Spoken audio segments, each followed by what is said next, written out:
back. The governing BC New Democrats are gathering for a party-wide convention this weekend, with the focus being on Premier David Eby's political future and the state of the party moving forward. There's lots for us to talk about in terms of just work conditions for nurses, as well as ensuring that they're able to cover the bills as well. So I look forward to that discussion, because if we're supporting nurses, we're supporting British Columbians, and that's what we're going to do. The convention is set to include a mandatory leadership review of Eby, who earned 93% of support from the party 2 years ago. Since then, the NDP has seemingly stalled in public support, winning the recent provincial election by just 1 seat. The convention also comes after the end of the longest public service strike in the province's history by the BC General Employees Union. All this adding to the list of potentially tough questions that Eby will face this weekend at the convention. With me now is political analyst Michel Geoghegan. Thank you so much for joining us this morning. The Premier is up for a leadership review. Is his leadership in jeopardy here? No, he's not going to get 93% like he did last time, but I don't think there's any serious challenges to his leadership. I mean, there's certainly people waiting in the wings should he end up stepping aside for whatever reason. But at this point, I would expect him to still get a comfortable majority in terms of his leadership vote.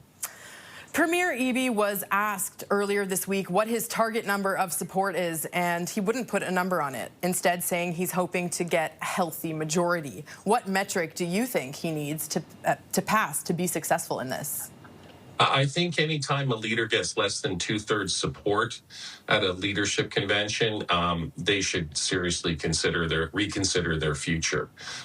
So for me, I would say, and historically, if you're falling anywhere below 67%, it's time to start thinking about moving on.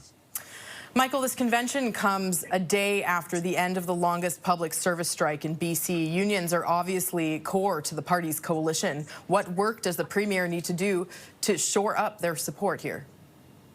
Yeah, well, the NDP, like a lot of social democratic governments, they've have a real issue in that they've been seen in recent years to be more interested in sort of supporting the growth of bureaucracy, particularly at the management level, rather than the concerns of the working class. So parties are struggling with that, right? And a lot of blue-collar folks have started going over to conservative political parties that they feel are more respectful of working class people and working class values.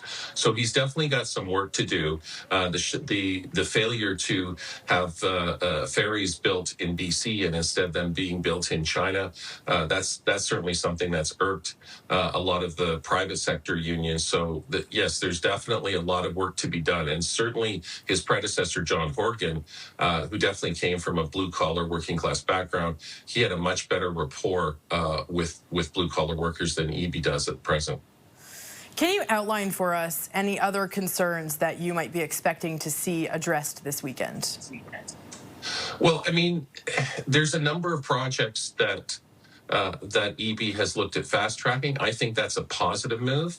I think to the extent that there's criticism outside the party, it's for his stance where he's continuing to oppose pipelines and thus economically hamper Alberta, just as Alberta is heading towards a referendum on whether or not to remain in Confederation next year. So certainly on the outside, that's the concern. Internally, of course, there's people who are bananas, build absolutely nothing near anyone. So that they're opposed to all kinds of major projects, which LNG, that is something that I think we should all applaud, because, like I said, whenever you can displace Indian or Chinese coal with BC LNG, we're reducing greenhouse gas emissions by a very significant amount. So I think that's, for anyone who looks beyond the headlines, a positive move for the environment, but certainly something that internally to the membership, some are going to have issues with. Okay, Michael, thanks so much for your time this morning. That is Michel Geoghegan, political analyst.